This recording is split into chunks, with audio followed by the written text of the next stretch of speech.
I'm smarter than you. Wow, this is like the first idea Stoney's had since we started the podcast.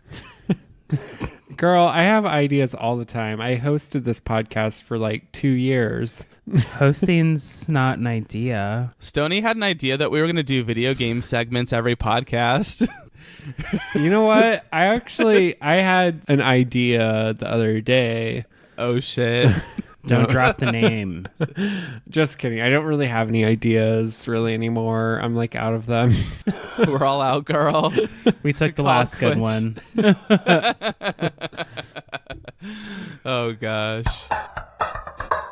Hi. Thanks for coming. Hey, girl. Thanks for coming. Oh, grrr.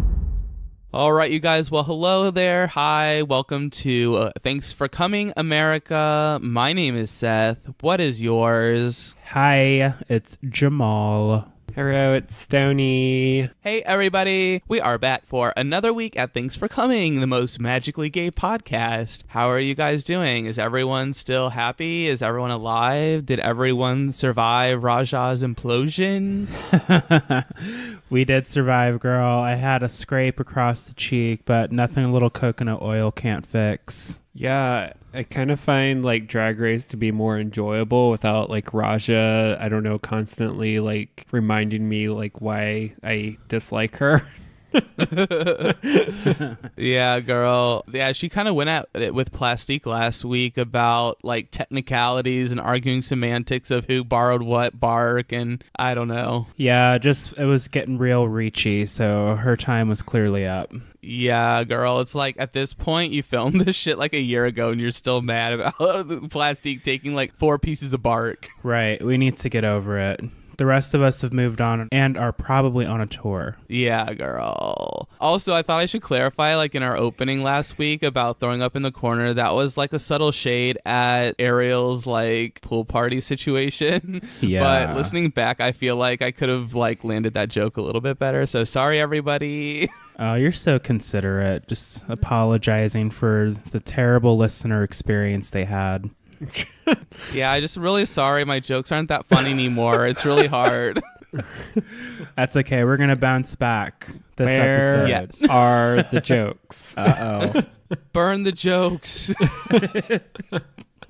Burn the jokes. Well, how are you guys doing? Like, how is your week? Is everyone having a good time? Let us know. So far, so good over here. We are recording this on Tuesday, so tomorrow morning, officially, Beyonce Homecoming will be on Netflix, which means I will probably be waking up at 3 a.m. Eastern Time to make sure I can watch it before work because everyone's going to be talking about it. I just can't, Yeah. I can't miss it. Don't you need to wake up a little bit earlier, though? Because you got to, like, stretch your legs and stuff like that so you can do all the dance routines and stuff along with the video? Yeah, you got to hit the 8 counts, so probably like 2:40. My first alarm will go off. Yeah. Go downstairs, have a sip of tea, do a stretch or two. A little bit of lemonade, maybe. Water, 8 ounces with lemon. We have to stay hydrated. I thought I read something about Comcast having like scheduled maintenance at 3 a.m. tonight. Oh, weird. So hopefully it's strange. fine, but Listen, Stoney will probably wake up if there are any issues because he's usually knocked out. If our internet is not working, something's going to burn down. that means all Yeah. the data will be gone. Yeah, it would. Jamal will burn up the Verizon data on her phone. Oh my gosh. Stoney's going to wake up at 2:30 and cut the internet cord, so there's, like, no possible way for you to watch Homecoming. That would be, I would have to avoid the entire internet until it came back. Uh-oh. That's not good, girl. And you're going to try and live tweet, right? Yeah, I think I am going to live tweet from the TFC account bright and early. Yeah, so turn off your notifications if you don't want to be woken up. If you want to sleep past 6 a.m., you should just turn off your notifications. That's so funny and shady. Look, the Beehive knows. They are going to be there with me. I did this for Coachella. That shit came on at 2:30 a.m. Eastern Standard Time, and I was up and I still made it to work and got a good workout in. Beehive is trained. We're ready. We're prepared. Yeah, I anxiously anticipate like watching this homecoming thing. Unfortunately, like I don't think I'm gonna be able to like be awake while Jamal's watching it, but I'm very excited to watch Homecoming, and hopefully you all are too. Yeah, so that's pretty much my week. Everything else is regular schmegular over here. Yeah. What about you, Stoney? Is there anything like going on? Is Radiohead doing like a special concert film or something? I don't think there's anything like special coming from Radiohead right now. I don't know, like nothing major really going on with me. I've been like playing like a ton of Forza Horizon 4, which is a racing game on Xbox. It's a cheating ass game. You can like rewind if you mess up. Like you can just rewind 10 seconds or however long and start over. Yeah. So, Are we talking about video games? I think I just blacked out everything you just said. yes, this is a video game that exists. I started hearing like really boring things, so I think I just stopped listening to whatever you were saying. So you can't will it out of existence. It does exist. I can do whatever I want. I like when Stoney plays this game because he's got like a Lady Gaga soundtrack, and then just out of nowhere there's like a million reasons playing while he's crashing through walls. Oh my god. So In a car. This was a couple years ago, like when the Joanne album came out. I was playing, so it was like Forza Horizon 3 at the time, but I was playing the game and I would put it on like you can put Spotify like on your Xbox, and I was playing like Million Reasons like on repeat when I was like racing. So I was just like running over like houses and like all kinds of shit with Million Reasons playing. And I actually ruined the song, so I like can't listen to it now without just being like going into like traumatized. Like I just need to like run over this wall or something. Well, rumor has it we'll be hearing her play that in Vegas in a month and a half, girl.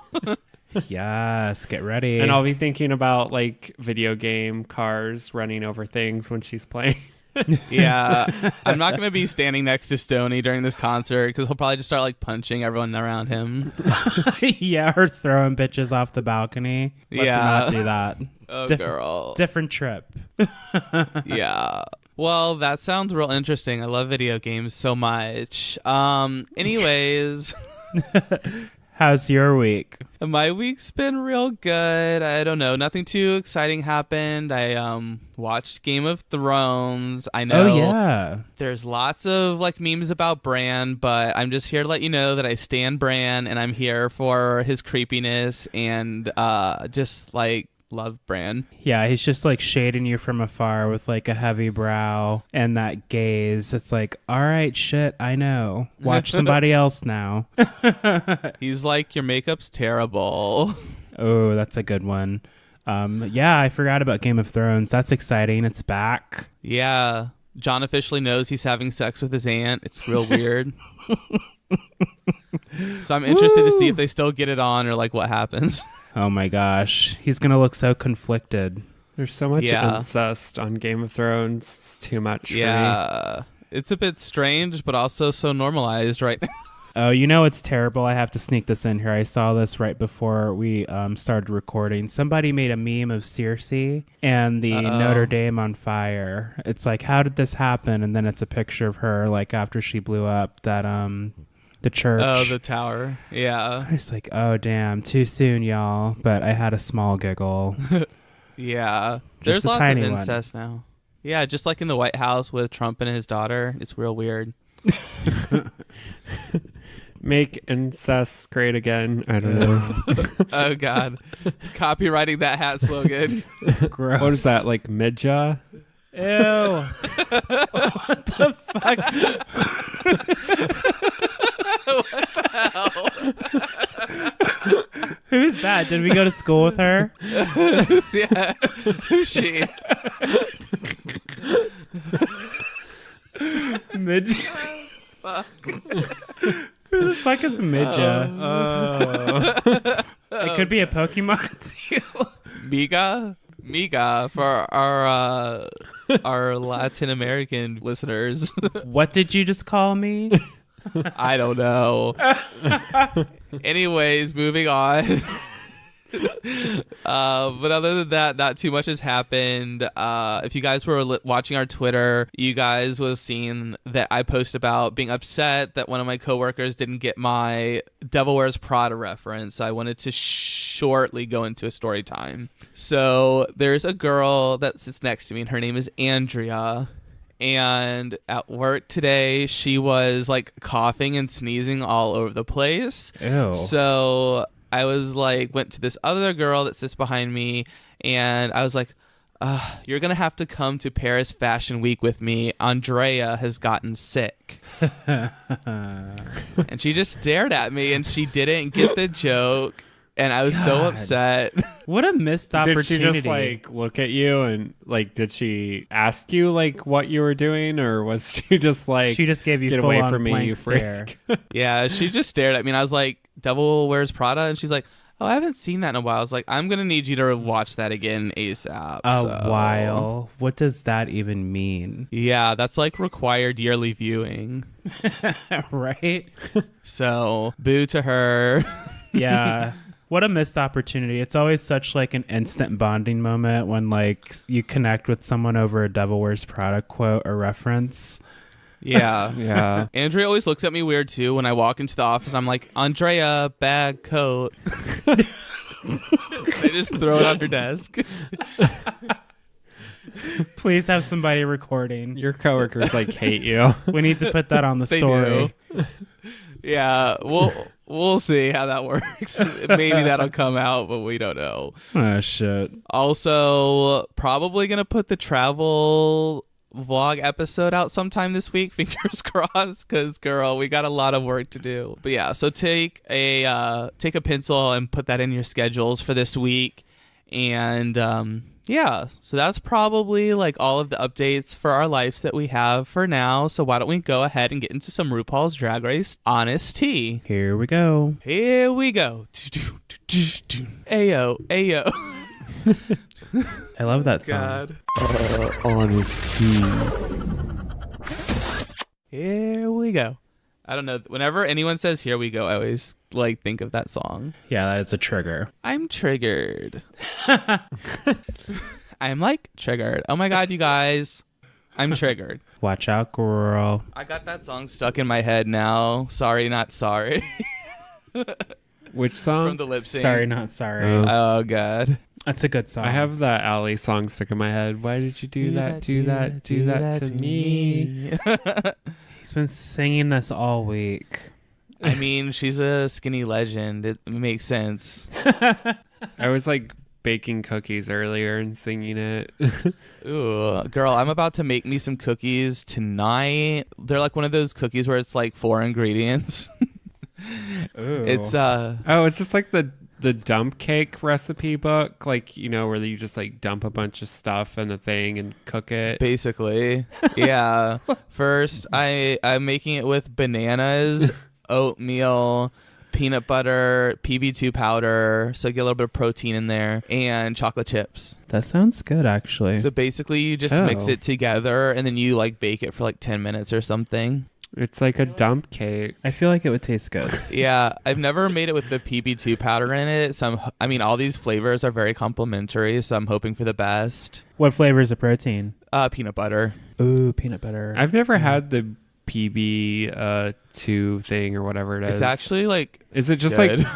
It's like peanut butter, but like in powder form. Yeah, it's in powder form, so you can like if you want peanut butter, you can use that, but it's like less fat, like from the oils in the peanut butter. Ew. So so you can just mix it with water and you can make peanut butter, but what I use it for is I'll use it for overnight oats to like give it a flavor. Ew. I like that. I need to try this. It's super good. So call me goddamn Martha Stewart over here. This is your baking lessons with Seth. If you're Martha, you're missing an ingredient, girl. What, a jail cell? Wow, are we supposed to be talking about RuPaul's Drag Race? I forgot. Oh yeah, we are here to do a show, aren't Yeah, we? I think so. Oh, hey everyone. Welcome back to another honesty segment here at Thanks for Coming. Of course, we are here to talk to you about Miss RuPaul's Drag Race Season 11, Episode 8, I think. And in this episode, we are talking all about Snatch. Ooh, fresh tilapia. Yes. Oh my God. Yes. There will be Snatch Games. Wigs will be snatched. Edges will be snatched. Your mom will be snatched. Morgan McMichaels might be snatched. Like, Yeah. I don't know. Hide your kids, hide your wives. Everyone's going to be snatched. No, Kenya Michaels is the smallest. She'd be snatched. Yeah, she would be. Her and Layla McQueen, Yeah, Layla too. Oh my God. who I saw on Grindr Watch out, girls. a week or so ago. Oh, that trade pic. I was into it. Yeah, I had to show Jamal and Stoney that pic. That is her Grindr pic was tight. Actually, I showed Holly too because she asked. One of our good Judies on Twitter. Hey, Holly. Yeah, I was into that photo. I would have invited him over. Yeah, same. I was like, his Grindr's probably blowing up. I'm just gonna let him have his time. Right. Anyways, all right, you guys. So let's start from the very top where Miss Raja O'Hara was eliminated. All right, girl, take your Taco Bell and head to the airport. We'll see you later. Peace out. My goodness. This was not your time. I hope you grow up a little bit, watch yourself, maybe take a few notes and come back fiercer Yeah. and more open. Oh my God. One less Bye, girl. frustrating person to watch for sure. Thank God. Yeah. The most annoying thing about this episode was having to watch the recap of last episode and seeing Raja speak again. You're like, really? Come on, girl. Come on.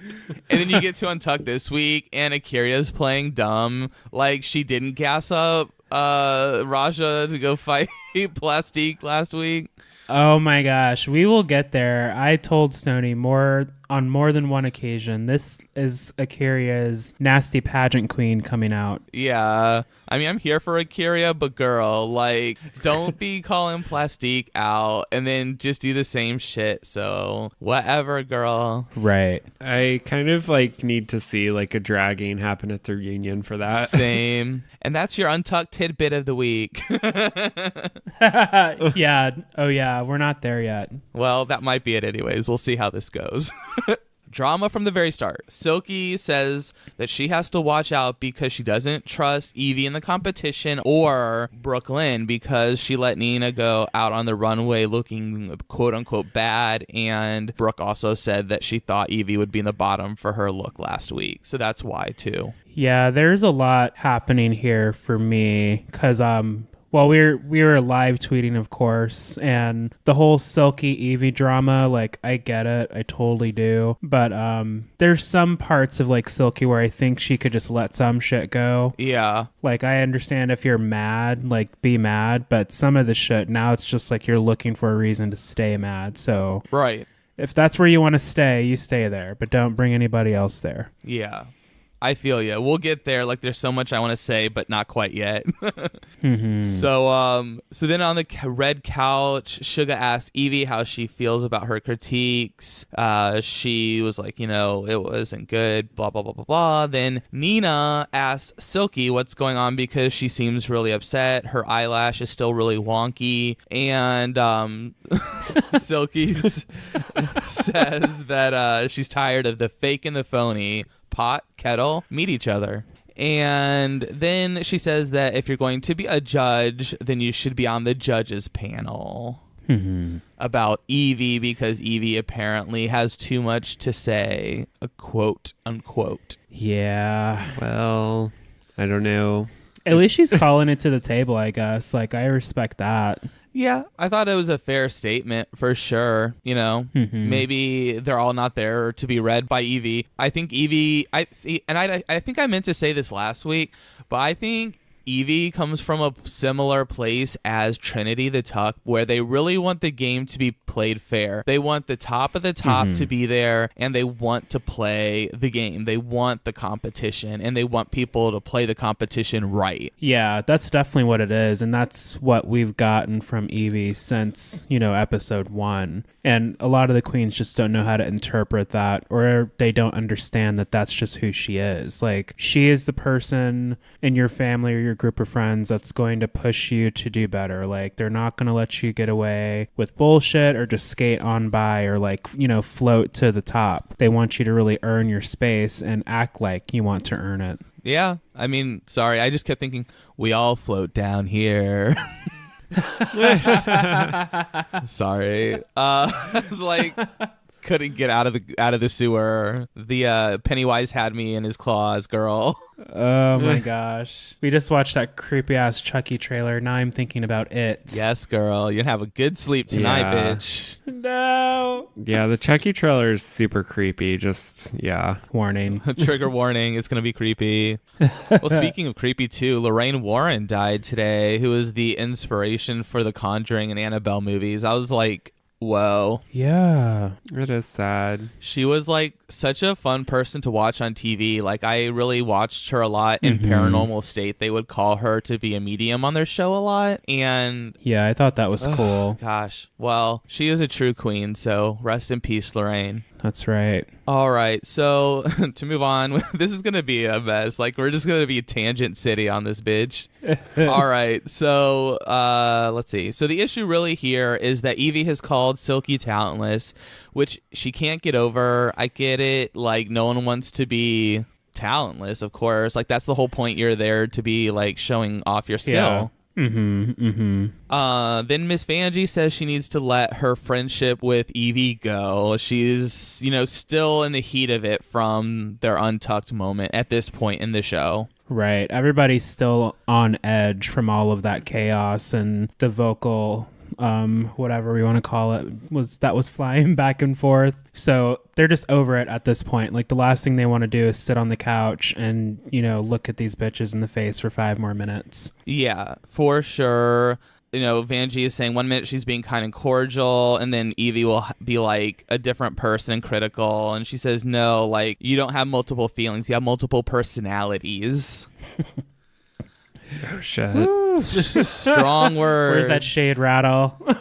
Yes, God. All right. So Silky then thinks it's up to her to take out Evie's because, I don't know, I guess she thinks she's better than Evie. And she says that Evie's drag costs like $3 or $4. So here she is basically saying that Evie's talentless, yet she's mad about being called talentless. Yeah, it gets a little twisty, and I just don't like that. I mean, I can be a mean girl when I want to be.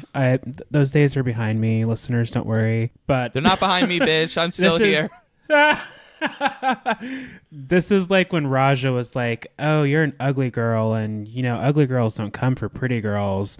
So I kind of got like that vibe when Silky was like, oh, her drag costs $3. It's like, well, she's still a contender, so that was a pretty effective $3. Yeah, I'd rather be effective on $3 than having to spend thousands of dollars to look like a damn bag of beans. Right, or borrow some shit that's not mine. Well, anyways, so the next day they are around the table and everyone's being real quiet. And Suga says to Silky, because she's being all grumpy and mopey, she goes, "Good morning, Silky." And Silky has nothing to say to her. Uh-oh. Yeah, she just doesn't speak, right? Yeah, it's real awkward. Like, Evie's looking around the room, like everyone's still in their feelings. Oh my gosh, when people do that to me, like, if I speak and you don't speak, like, I immediately see you as like a different person, and that's still probably the last time I'll try to speak to you. Yeah, same It's so girl. annoying. Sometimes that makes me just try and talk to them more to be annoying, though. So Right. I'm that bitch that's like, oh, well, have a good day then. Like, yeah. yeah, I clocked you. I don't care. I'm moving on. Bye, bitch. Moving on. In the workroom, they are going to be getting into literary drag. Quick drag, 15 minutes so that Rue can hawk her new book. Yeah, and it was pretty obvious. What's the name of my book? Ragu? Okay. She even had like all the queens like chant it over and over. I'm like, what is this? Like Scientology? No. Are we being hypnotized? What's going on here? We're being dragmatized. Yeah, girl. So in this challenge, they each pitch her their book title and do a cover shoot. Mm-hmm. It was sort of a quick challenge. Nothing too exciting happened. Vanessa Vanjie forgot her own name and had to read it off a card. That was funny. And Rue, like, of course, immediately called it out. I wasn't sure how I was going to feel about plastiques. Like, I wasn't into, like, the acting part, but then the cover was very funny. Yeah, I thought her look was interesting. It was definitely like a different look for her because normally she's so pretty and like polished. Yeah. So I kind of appreciated her like attempt at being like funny, messy drag. Yeah, I don't Yeah. think Plastique's afraid to step out of the box, so it's nice to see that coming out. I liked hers. I actually thought it was really funny. So I was like surprised it Yeah. didn't get much like praise. Mhm, mhm. Yeah. Well, that's not the story we're telling this week, girl. That was last week was her week, not this week. Yeah. She had her episodes. This week was Silky's episode. We're Right. moving on. I thought as far as visually the pictures, I thought Evie's look was the best. It sort of, to me, looked like a piece of art you would see in a museum. So I really I really enjoyed that. Yeah. I thought Evie's cover was really cool. I thought Silky wasn't that great, but she did win because she's loud and she makes RuPaul laugh. So Now, it was funny. I thought it was funny, but I get what you're saying. She is kind of just annoying, but she was funny. Now, remember, people, she's on my fantasy team here. So, like, boo. I have, like, this love-hate thing going on because it's like, yay, thanks for the points, but stop being annoying. For real. I think that Rue thought that more people were going to like Silky, like as they were filming and editing the show. Like, and I know she does have a large fan base, but I really think that Rue thought a different side of Silky was being portrayed than what we're actually getting. Yeah, and that's one of those things, too, where it's kind of, like, up to the queen. Like, Rue hoping that Silky is that queen will only go so far. Like, it's up to Silky to kind of embody what the next drag superstar is, who she is, and not be messy in your interviews. Right. Not be messy to your queens. And that's a conversation I absolutely want to have, but I think it's better to have after the main challenge. Yeah, for sure. It all ties together. Like, you just see bits and pieces, and that just goes to show you who she is. Right. We're all human. Yes, we are humans. Some Well, of us most more of than us. others. Yeah. Yeah. So Silky wins a Postmates advertisement from Morgan McMichaels, who shoots the gift card out of her pussy right at RuPaul. Totally normal, right? Explain this to heterosexual people. Right? Morgan had her Catwoman suit on. Yeah, girl. She had her Postmates cat suit on, and she was ready to go. Oh, man. Well, then Rue tells them finally they are playing Snatch Game at sea. It's finally the challenge we've all been waiting for. Finally, like 1 or 2 episodes later than usual. So thank goodness it's finally here. Yeah, I don't even think we're going to get the Paris is Burning challenge because these girls have just been reading each other nonstop the whole season. Yeah, no shit. I don't think they need it. Yeah, girl. So Nina is, not necessarily feeling the pressure, but she knows it's her time to shine and just doesn't want to disappoint. She knows this is her challenge. You can tell that Nina really cares about this one. Not that she hasn't cared about the others, but this is the one she wants, right? You can feel that energy. Definitely. Then we get a quick moment with Brooklyn, and she says impersonation isn't her strong suit, and she has a sit-down little motivation session with her boo, Miss Vanjie. Yeah. I thought this was cute. I like Brangie. I do too. They were cute. Yes. Then Miss Vanjie spent the majority of the episode shaving her beard, and I can't even name a part of the episode where she wasn't using the shaver. I challenge all of you listeners to tweet me something, and I bet you can't. Or how many times I was looking for her eyebrows, because at one point, I don't know what I was doing. Maybe I was reading something, but I looked up and she didn't have any eyebrows because she'd like blocked them out. It's like, wait, where did her brows go? But you're right, she was shaving. The whole episode. It's like, did she just shave her brows off? Maybe I'd had too much to drink. She's just like the whole episode. Like a constant shave. I was like, is this an Adam and Eve ad? Like, what's going on here? The time has come. Yes. Yeah, I can't even count the amount of times they showed her shaving. I just can't. Anyways, so RuPaul comes into the workroom to do a walkthrough and brings season 5 winner Jinx Monsoon with her. Yes, Queen Jinx has arrived. Yes, I love Jinx. We love a Seattle queen on the show that doesn't die in Uber crashes. Holy shit. We really need the shade rattle on this show. There you go. So Silky is going to be T.S. Madison, and Silky, they ask if she has any questions for Miss Jinx Monsoon, and she gets real close, and she asks, what is your number, Jinx? And they both laugh. They all laugh hysterically. You know, it's like the second coming of Jerry Seinfeld in here. So bitter. Seth's like, next. I was so enthralled with how funny Silky Ganache was this week. You guys, she's finally won me over. More on that later. So, this is what RuPaul says, and this is really RuPaul showing her hand. Dr. Ganache, I just never knew what's going to... Sorry, let's try it again. I'm drunk. So, Dr. Ganache... I just never know what's going to come out of your mouth. And that's a good quality for Snatch Game. Yeah. So Rue's already like letting her win. I see it. Yeah. We're building up the win. You know, she just, I don't know. There's something, maybe Silky's like super like awesome to be around in person, but watching her on TV is a different experience, I guess. Yeah, maybe Rue had like a special meeting with her editors already about how this season's playing out. I mean, yeah.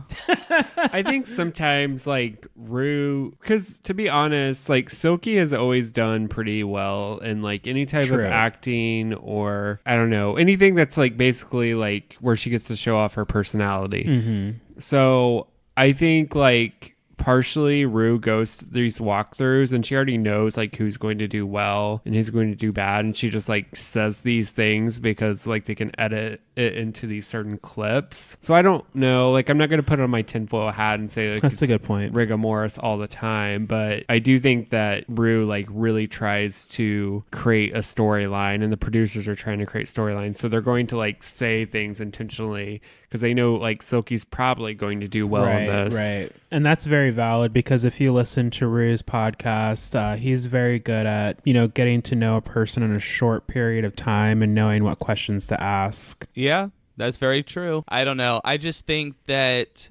Silky gets sort of a pass a lot of the times, but so do other queens on the show. Like Miss Vanjie, I think, got a pass this week. She got real lucky.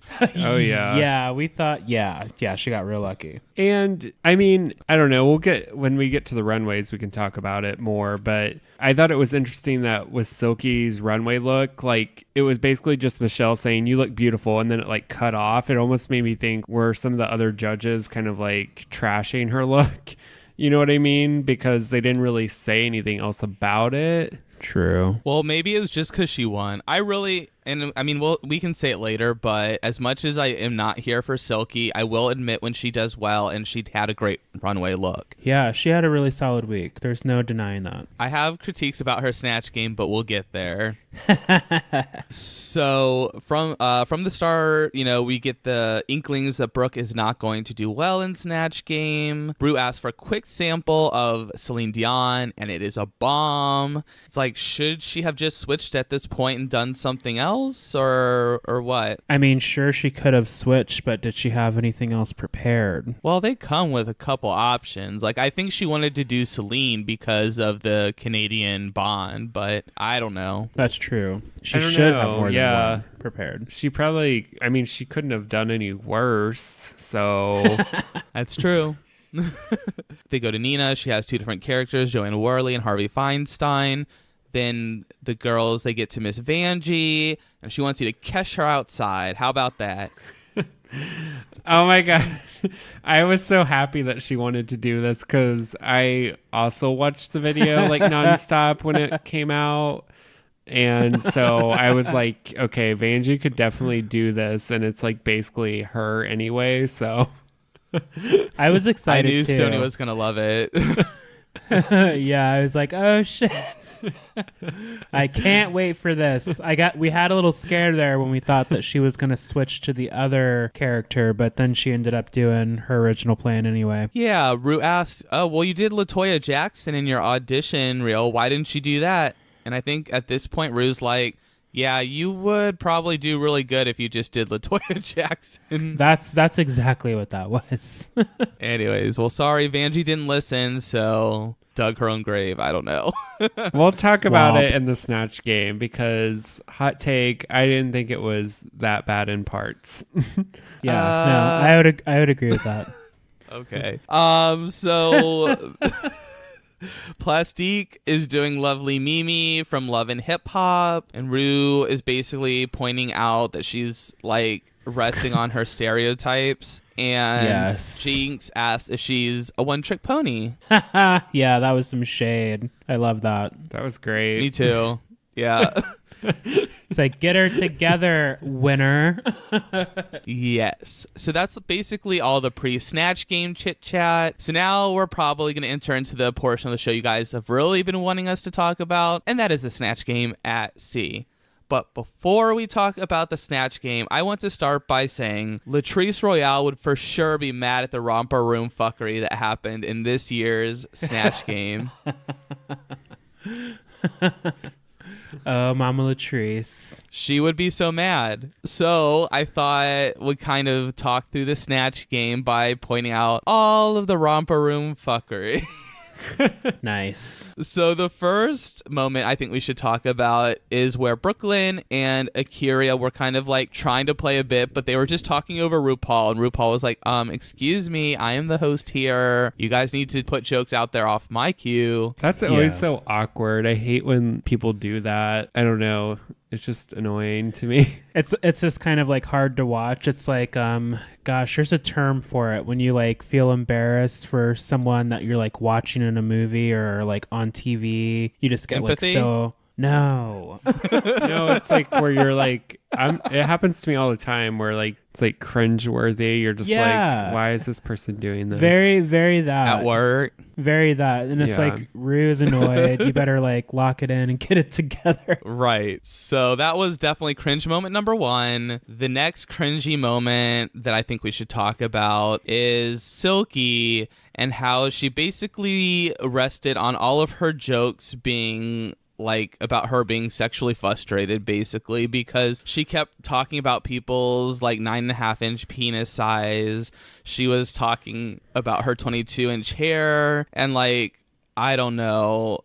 It was just weird. And then she asked the guest, Tony Hale from Arrested Development, which he seemed to be so uncomfortable by her asking him this. And I agree that it was like really like not a funny question to ask. Like, what do you think he's gonna say? I don't know.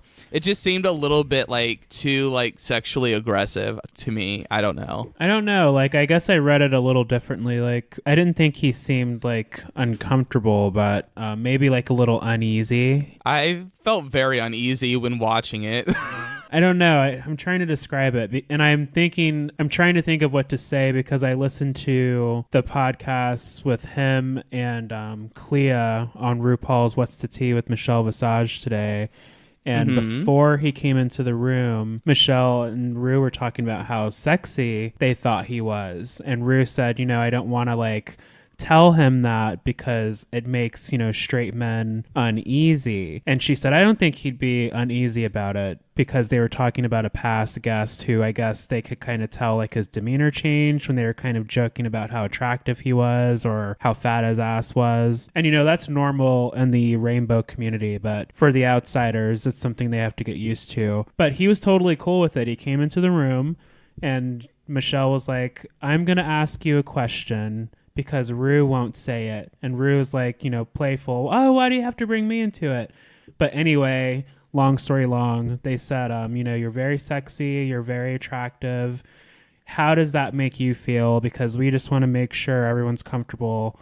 And he said, that's a great compliment. He was super chill about it. So I don't know, like the T.S. Madison character, she is an ex-porn star, and the jokes just probably landed the way they did because of that. It's a big part of T.S. Madison's past. So it worked for Silky. I like the point that you made, though, because I think Michelle and Rue approached it in a better way, whereas they're not like, hey, how big is your dick? Like on national television, that's just kind of like an awkward question. Like, in a different setting, I think like in a club or something, if you're like joking with someone like that, I think it's, funny. But yeah, especially if they're new to Snatch Game. Yeah, I don't know. Maybe I'm just like thinking too much into it. I don't know. But anyways, the next cringy moment is still with Silky, where she and Plastique are taking subtle digs at each other throughout the show.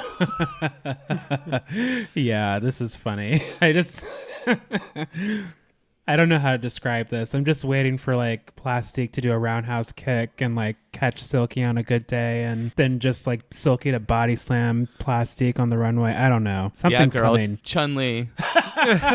Something's coming. Yeah. Category is Chun-Li. Full on Nicki Minaj realness.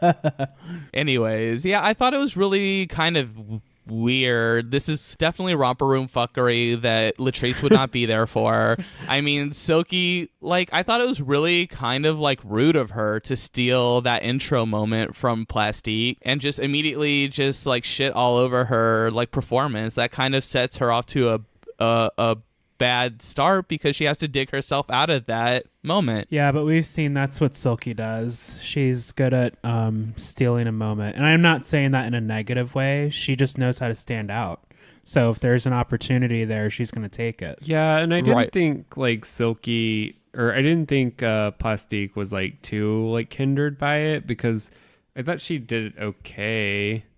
It wasn't like my fave, but yeah. And because then the other moment is Plastique sort of throws back at her about throwing T.S. Madison overboard and that she would just sink because, I guess, because Silky is so large. I don't know. Yeah, because she's so heavy. I don't know. That was another cringy moment with Snatch Game. The next moment that I thought we should talk about is Miss Vanjie, where she goes from full-on Muppet Babies to her own voice.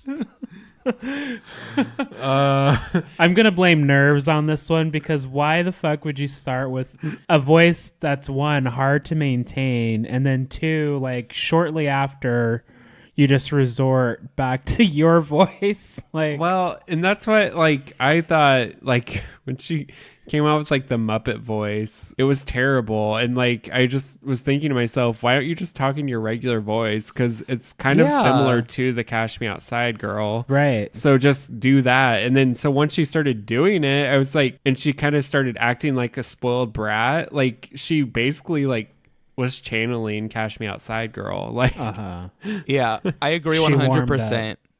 Yes. So that was another strange moment. The next cringy moment was basically just Brooklyn's whole performance. Oh my God, Brooklyn girl. I thought she was going home. I'm not sure what the hell she was doing, to be honest. She was lost at sea for real, girl. She was. My God. Yeah, her accent was giving me more like Island I Want a Mai Tai realness than French Canadian accent. Yeah, it definitely was not French Canadian. And like Michelle said, the one thing she got right was that outfit, and the rest of it was just basically burn it. Yeah. Burn the wig. You know, the one part about her performance that I did enjoy, but sort of got undersold because that fit more into the story they were trying to sell. I liked her part about like her l'Arc de Triomphe, her poisson. That one kind of went over. I thought that was funny. Yeah, that one registered late for me. On the second watch, I caught it. Yeah, that was really funny. And I think if it could have been edited to be more funny, but because overall her performance as Celine was not great, they just didn't give it to her. And then, of course, Silky was being petty in her talking heads, and they are I don't know. I thought that was not I thought Silky was reaching a little bit. She has been for a little bit. Is there any other moments that you guys want to talk about from the Snatch Game at sea? I mean, if we're still talking cringeworthy, like Evie's whole thing was just... Oh my gosh, yeah, that was really hard to watch. Like that was just too cringy. I didn't even want to bring it up. Oh my gosh, like I started nervous drinking. I haven't done that in a while. I felt really bad for her because I was just like, this is terrible. Like every time she started saying something, I just started waterfalling my drink. Me too. I was like, wrap it up, girl. Wrap it I up. know. It's like if it takes more than a couple seconds, like if you have to set it up that much, then it's not good. Yeah, Snatch Game is quick. You have to be quick. Yeah, but I thought like her actual physical like outfit and portrayal of Whoopi was like really funny. Like when I first saw her as Whoopi, I like definitely laughed. Yeah, I thought the look was spot on, but then when she opened her mouth, it just wasn't landing. Yeah, it really went downhill from there, girl. Yeah. All right, so let's see. Why don't we go ahead and take a quick break here, and then we will come back and we will talk to you about some behind the scenes workroom drama, and then get into a little bit of a runway talk. I think we'll just share maybe our tops of the runway look. So go ahead and grab a drink, do what you got to do, go to the bathroom, hide your kids, hide your wife, and we'll be back soon. Catch me outside. How about that? Hey everyone, thanks for listening to our podcast so far. Thanks for coming.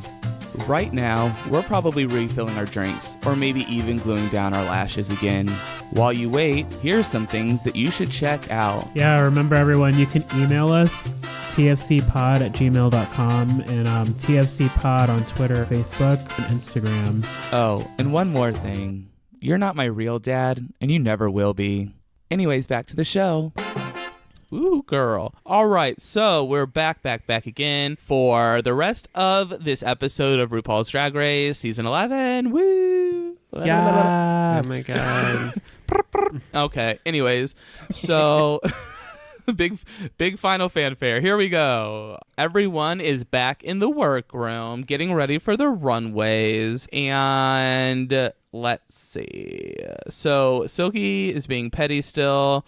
Evie apologizes to Silky, who just won't respond or talk to her, and it was real awkward, and Silky thinks that the apology was half-assed. Do you think her apology was half-assed? I don't think the apology was half-assed. I actually tweeted at Evie and Silky because YOLO, I don't give a fuck.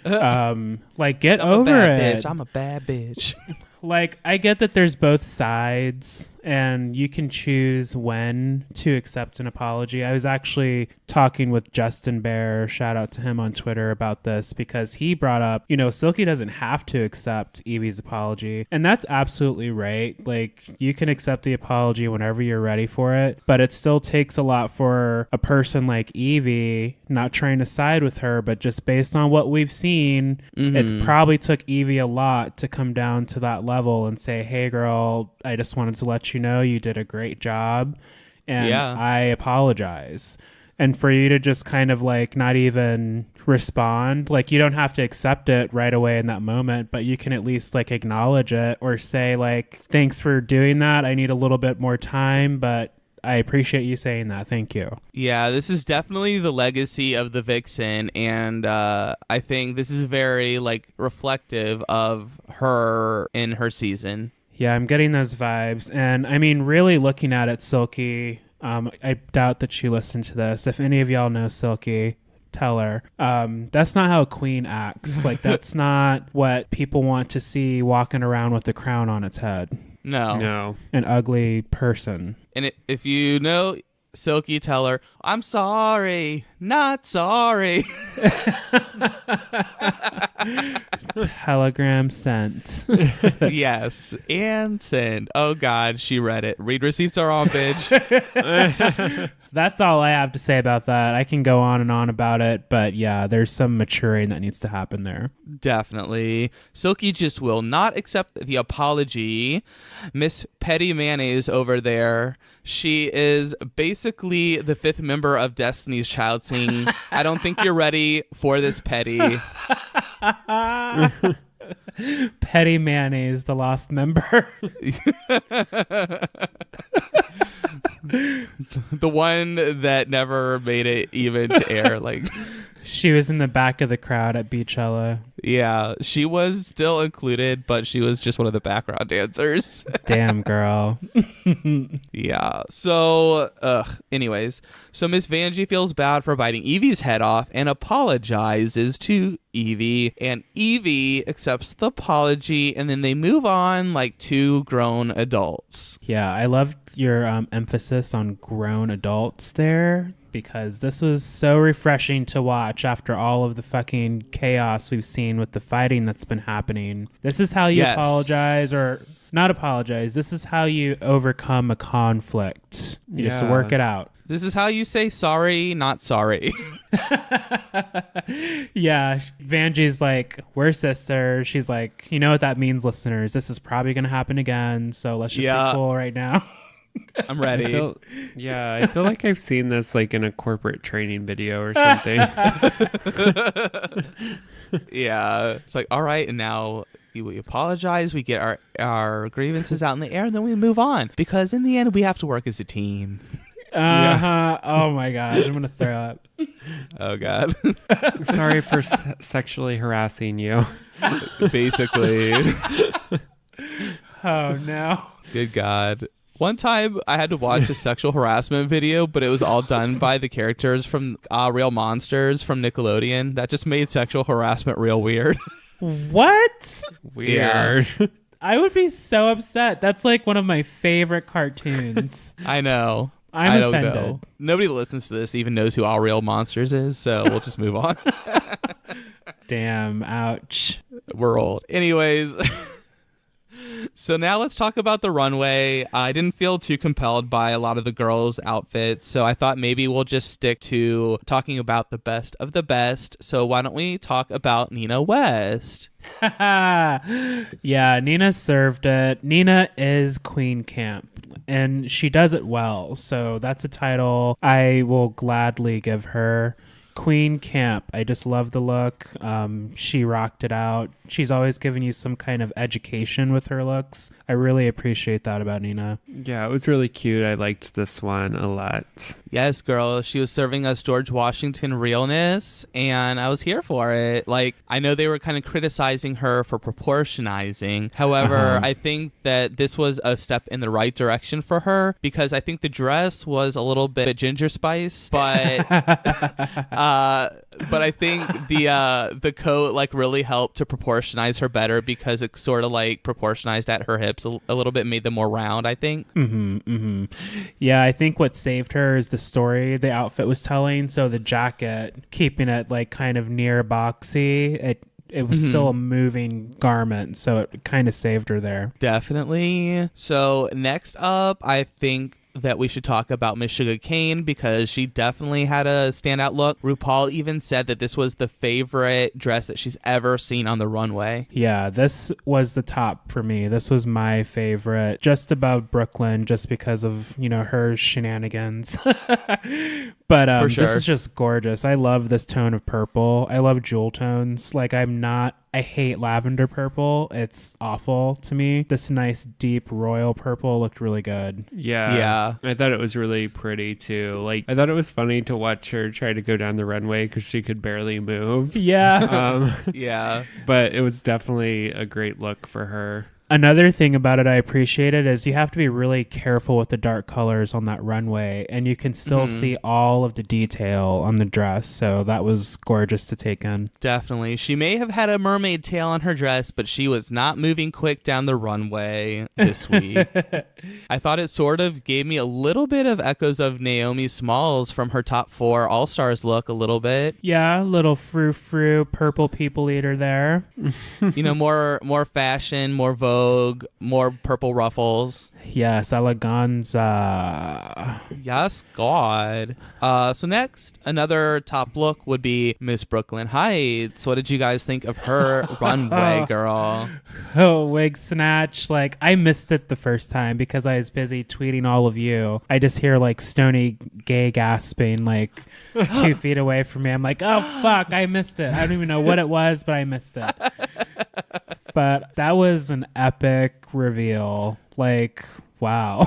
Yeah, I mean, I think like in retrospect, I think like it was more gag worthy when just because you didn't really know, like you didn't expect it. Because I rewatched it later, I'm like, oh, it was cool, but it was more just because I wasn't really expecting it, and then also Rue was just like losing her goddamn mind. Well, it was very Violet Chachki. Like the execution. This is what a star does. You know, they practice, and you can tell she worked on that because the reveal, the turn, and how she just went back into her runway step.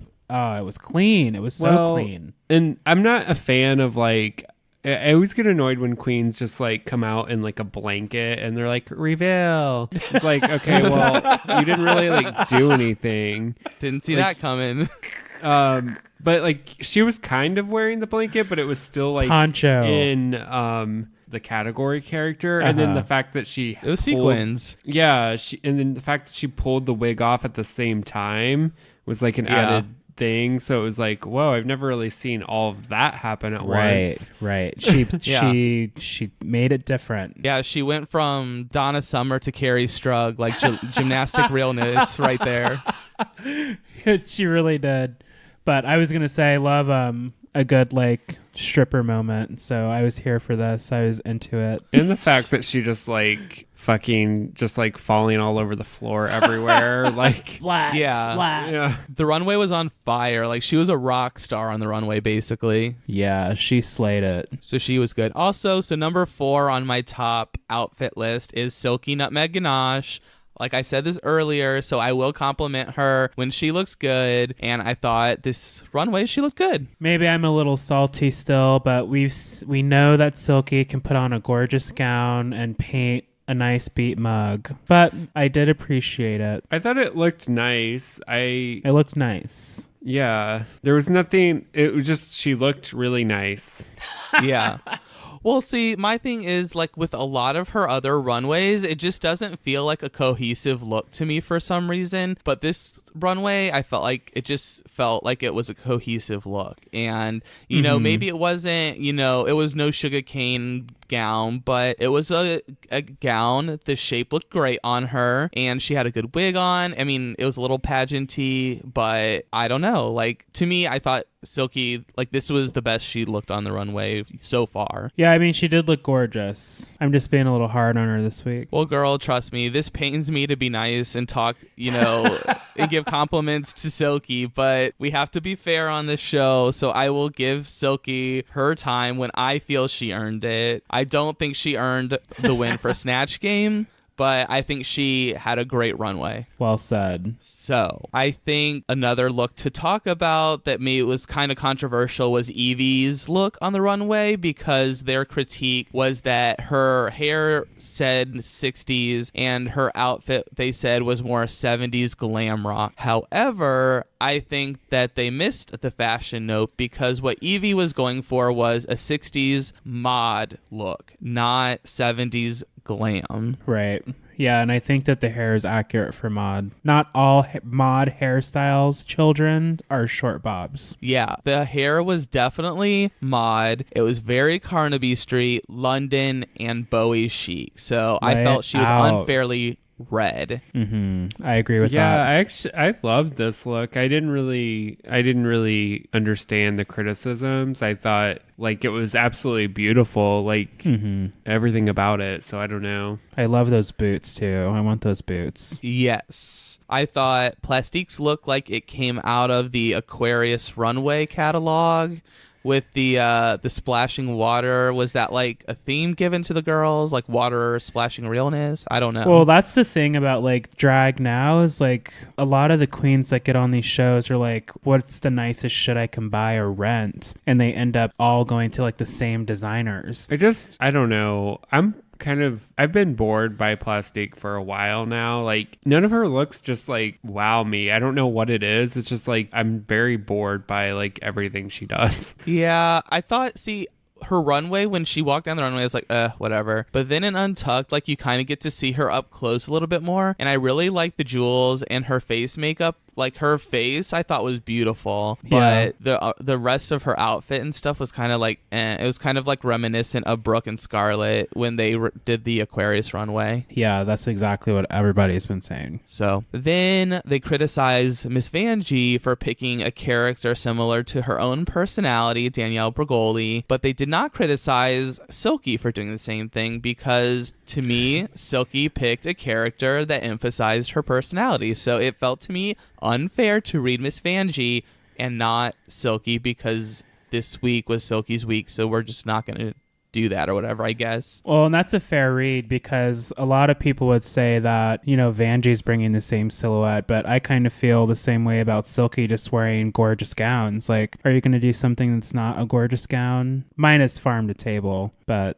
yeah, what else is there? Right. I mean, I don't know. Yeah, I thought like the criticism for her Snatch Game should basically just be like the weird Kermit voice. Yeah, and then like the inconsistency. I don't know. Like I thought she got better towards the end, but like yeah, it was definitely inconsistent, not great. And her looks, like I don't know. I feel like she deserves to get red for just basically having the same look the entire season, just different colors. I don't know. Like yeah, it's hard it's because there's also a thing called styling. So even if all of your outfits have a corset, you can do something to make it not look like, oh, I'm wearing a corset. Like you can style a piece in a way that will paint the illusion that you need to serve. I mean, to be honest, like I feel like Vanjie got like a major free pass this week because she probably should have went home if they were going to eliminate anyone. I really thought that they were going to do Brooklyn versus Vanjie runway this week, and then Vanjie would go home. I did too. I was waiting for it. Yeah. I was real scared. Then, of course, Silky wins this week, and she won the mini and the maxi challenge. So good job, girl, I guess. Good job. You're on my team. Thanks for giving me points. Lucky you. You picked her when you didn't know how annoying she was going to be. It's not fair. I had no idea. I do remember saying you'd love or hate her, though. I remember that. Yeah, and that stands true. Psychic. Then Brooklyn and Evie are on the bottom. They lip sync to Sorry Not Sorry by Demi Lovato. And oh my God, this was an epic lip sync, you guys. Finally. This was nuts. Like, I was living for Sugarcane's comment. She was like, come on, Cirque du Soleil. Because Evie's just like literally body rolling across the stage. And you've got like super fierce superhero stripper just working her magic. Like, I'm just hypnotized by both of them. It was so fun to watch. I mean, you know how many times they've said that I want like a Mortal Kombat drag queen game? Like this is basically what it was. Like this was the game. Like they were just like doing all these like flips and rolls everywhere, like just contouring their body in strange ways and doing finishing moves to slay us. So this was definitely it. Yeah, girl. Come through, Cirque du Soleil. To quote Suga. Suga is hilarious. She definitely has a lot of like the same like personality traits as Michelle Visage. Oh my god, I just literally slurred her name like Akira does. Wow. You did. I've been like kind of obsessing over the fact that Akira can't say Michelle Visage's name. Like, so I think I like subconsciously have it in my mind. I don't know. You Weird, clocked it. Sorry, I caught it right away, girl. So Silky says that the bitch who called her talented is in the bottom, and she really spent a little bit too much time flexing a little bit. This is what I'm saying. This is not queen behavior. It's not becoming of a queen. Pumped to see next week because Silky was so pissed that Pressed like coffee, girl. that they both Finally survived. ground. Yeah, Super fine. She was. Yeah, I don't know, girl. Like, this is a good spot to talk about it because I think that while Silky is being praised a lot and doing well in the competition, she won Snatch Game, and the queens that win Snatch Game typically at least end up in the finale, if not the winner of the season. That is the Drag Race spin. Yes. So to me, though, I find it really hard, and I will find it really hard if Silky wins the entire show. I can be okay with her going to the finale, even though I don't necessarily think she earned it, but that's just based off my feelings on Silky. I'm sure other people would say differently, but I would find it really hard if she won the entire season based off of her like bad attitude. Yeah, and I feel like the judges, or at least Rue, like this has to get back to them, right? Because it's like I don't know, like just listening to the other Rue girls who have podcasts, like Alaska, we stand Bob and Monet, Willem. Yeah, well, they've all said, when you are out here working as a drag queen, like before and after Drag Race, you have to be respectful and build and maintain professional relationships. And you can't act this way and expect yourself to be able to be successful in doing that. Yeah, I mean, I don't know. I don't. Sometimes I wonder if I'm like, with Silky, sometimes I wonder if I am invalidating her drag because of her size and the fact that she doesn't like have a typical, like, I guess what you would call quote unquote womanly figure, which is, even saying that kind of upsets me to say because all women aren't the same. But when we're talking about Drag Race, and I know a lot of the queens have been criticized for, like, Nina for not having her like proportions correct. I don't know. Part of me as a podcast host, I just don't want my personal bias to like necessarily overrun the entire commentary for the whole season. I think I've kind of learned my lesson from the past with like Shangela and the Vixen. So we're evolving here. Yeah, I mean, I don't know. With Silky, like, I wouldn't be upset if she won. I feel like she's deserving, like, so far. Like, the thing is with her, it's all about performances, not, like, she's not a look queen on the runway, but she does give it to us, like, in these, like, acting and, like, performance challenges. So I don't know. Well, she is the front runner. She's got 2 wins, right? And many challenge wins. Yeah, she won 2 mini challenges, I think. The very first episode, and then this week. I mean, she's doing well. My thing with Silky is it's like you have to ensure in the moment. I'll give them all that. In the moment, it's very stressful. They're probably not thinking about how this is going to read at the end of the show. But I don't know. If I were a contestant, I would kind of want to begin to embody what I would want to be after obtaining the crown. Right. And with Silky, it's just like, to me, it's just, even when she does well, I still eye roll because it's just like one note with Silky to me, Like, I haven't really seen much besides her being loud and crazy. Yeah, I'd agree with that. One note's a good way to say it. But this week, she did do very well, and I don't have a problem saying that. I was very confident in Silky going into the season. She's doing very well, and like we said earlier, we're all human. This is just something that she has to work on, similar to Evie and her hot-headedness.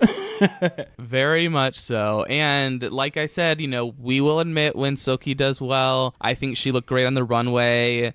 She was entertaining in the Snatch Game, but I do think that it's not fair for her to win when Vanjie was criticized for the same thing. Silky's performance was better than Bergoli, but whatever. So also the runway look for her was really good this week, so I would not be mad if she made it to the finale, but I would be a little bit upset if she won the entire show. So why don't we go ahead and just wrap up this week right there. We will of course be live somewhere. Just pay attention to Twitter. We tried Twitter last week and it was a different experience, but yeah, so just pay attention to Twitter, because if you like watching our Untucked talks, we're trying that this season. We'll maybe reevaluate at the end and see what we're thinking, but yeah, so we'll see you Wednesday, 9 p.m. Eastern Standard Time, 6 p.m. Eastern Standard Time, somewhere on your internet. And we usually just go for like 30 minutes. And if we're on Instagram, like Seth said, we're still testing out Twitter. If we're on Instagram, it will be posted on our story. So you can always go within the following 24 hours to catch up on that. Yes. So let's go ahead and move on with this week's show, and let's talk about the points and see how they shook out. Take it away, Stoney. Yes. So this week, Silky and Nutmeg Ganache basically dominated everything.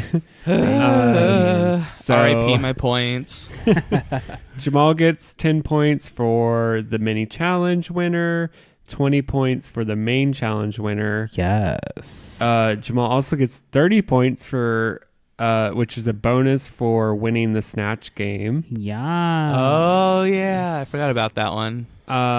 And then since we had two winners of the lip sync, Seth gets 10 points apiece for Brooklyn and Evie. Work! I got points again this week, you guys. There you go. And then Vanjie, myself, I get 10 points because Michelle once again criticized her for relying on that body. On that body, girl. And then, so Queen's still on the show. I have two queens, so I get 10 points. And then Jamal and Seth have 3 queens apiece, so they get 15 points. Yes. Yes, girl. So that means after 8 episodes, Seth is in last place. Yes. You're supposed to get the fewest amount of points, right?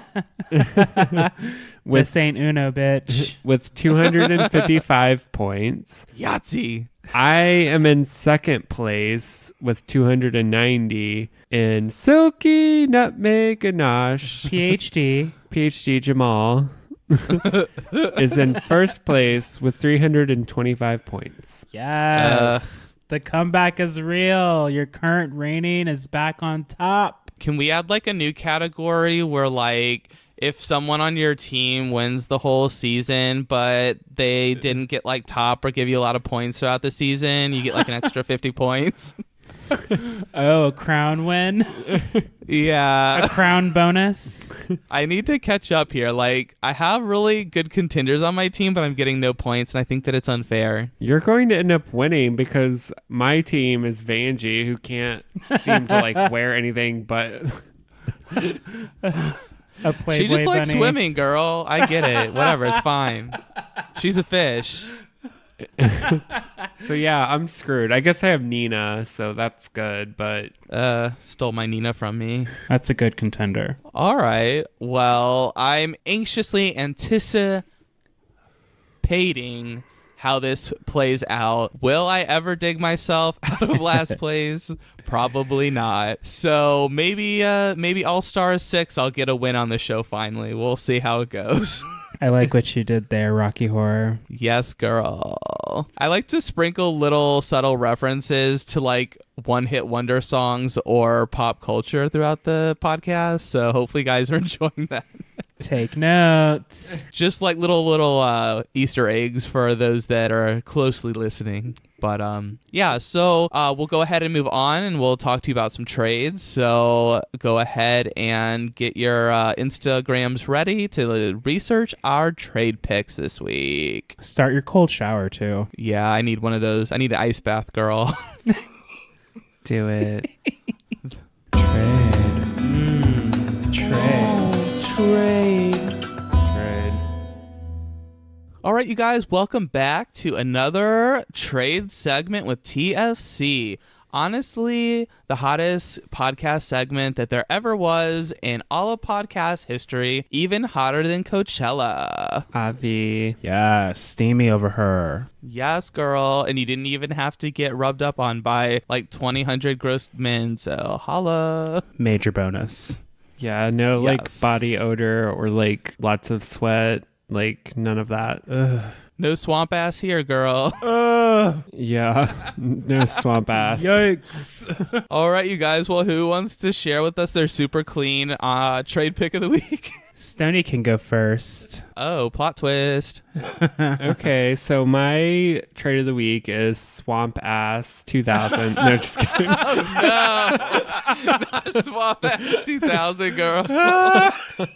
No, no. What the fuck? Just kidding. Just kidding. So my trade of the week is Dan Tai, I think is how you pronounce his last name, Tai. Yeah. Ooh. And his handle is dantai.pt. And he is an ex-pro rugby player. And he is just like the cutest man of all time. And He's really cute. a rugby player. And he like models in other countries of the world. Oh, look at that picture. Did you share him with us yet? Yes, I did to the TFC pod Instagram. Ooh. But he's just That's really why I'm being so cute. quiet, because I'm just peeping on all the pics. He's really cute. There are no memes on this page. This is Another a public, successful week. It's a public profile. It's a public profile. Stoney's gonna get it one You're of these welcome, days, you guys. bitches. He's doing the work. He's doing the work, y'all. Oh my gosh, it's crazy. You actually see this picture of me and him together. Oh wow, Nice. He looks hot in that so picture. cute. I'm the elephant. I'll give you a hint.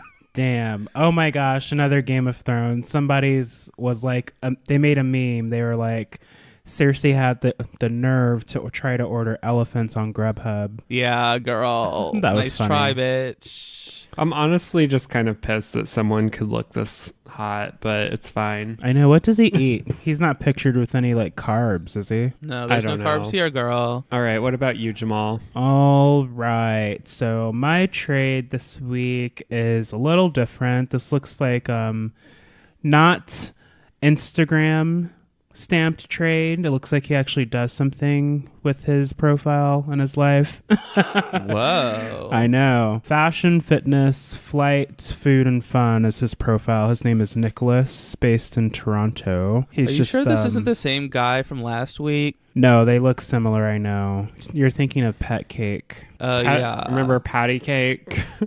patty cake, bakers. No, look, this guy's a little different for me because he's more on the like lean, slender side, but I think he's really handsome and he takes cool pictures. This guy's like so different. He looks like exactly like the other guy, but a little bit skinnier. No, look, his beard and everything is like way He's more different. taken care of. The thing with like the Canadian guys, they're always like they look like my skin tone, which is just like transparent. Milky. Which I like the picture he took of just like 3 donuts that he's for sure going to be throwing in the trash after he takes the picture. Wait, I see an ice cream cone. Yeah, it's like right above. Yeah, that also went in the trash too. None of these food items were consumed. That's going to be a new game we play. Like, did the trade actually eat this? I mean, he's so Yeah. skinny. Clearly, he doesn't. Like we know them. Before we move on to the next trade, can I just like tell a quick story? Because we were talking about patty cake. Yeah. So one of my first jobs out of college, like one of my first professional jobs, there was this lady that worked in IT and her name was Pat. And everyone was like, don't call her Patty because she'll get so pissed. And like, I was just like joking with her and I was like, hey, patty cakes. You Oh, God. did not. What a shady And bitch. she got so pissed at me. She like took like her notebook and like threw it at me. You deserve that, girl. Wait, she assaulted you for Well, calling? I mean, I was just like laughing, and then I just like sorry, and then I just like left, and then everyone just thought it was hilarious because they're like, you called her patty cakes. And, like, Stoney, what a troll. I don't know. Stoney got fired. What a troll. Patty Well, that cakes. was a super shady story, girl. You should have called her Patty Mayonnaise. That probably wouldn't have gone over well either, girl. No, Patty but cakes is way more anyway, epic. I just wanted to share that story because it reminded me of that. So All right. Well, if you're listening, shout out to Patty Cakes. Anyways, so for my trade pick this week, we have an actor trade that I've been obsessing over the past few weeks. So I've been catching up on the show The Flash, as probably like everyone that follows our Twitter Yes. knows, because I won't stop talking about it. That's a good show. I really like it. I kind of fell off in thinking season 2, so now I'm like back, getting back into it. And so my trade this week is The Flash. He's played by Grant Gustin. He's very handsome. He is very handsome.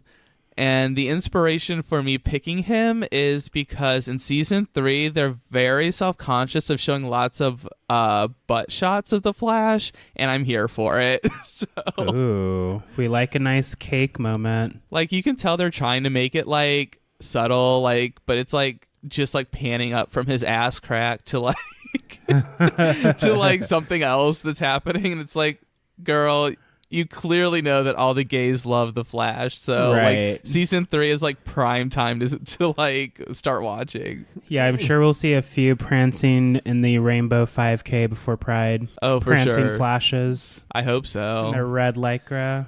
If you guys see any prancing flashes at your Pride, please take pictures and send them to our Twitter. Video footage. This is for personal reasons. So yeah, so that's my trade. There's really not much to go into. I think Grant just got married, so my heart broke a little bit when I saw that, and Lame. I know. I mean, So congrats, I guess, to him. That's fine. I hope she was like pregnant and that's the reason you chose to marry her, not because you're into women. The real tea. All right, you guys. Well, it's been another fun week at Thanks for Coming, the most magically gay podcast. Hope you guys are all enjoying your week. Hope you guys are looking forward to a travel vlog hopefully this week, and give us some reviews, give us some likes, tell your friends, tell your pets, whatever you got to do, just get the word out there for us. Yes, please do. Pass it on. Tell a friend. Tell them about our Insta lives and everything we're doing online. Thanks for all the participation, and please keep it up. Thank you. Yeah, and don't tell them about Stoney's incest jokes. Like, we want them to come actually listen to our podcast.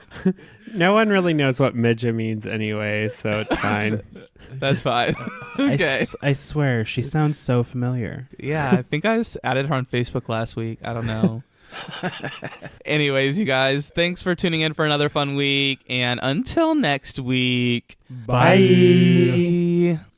Bitcha.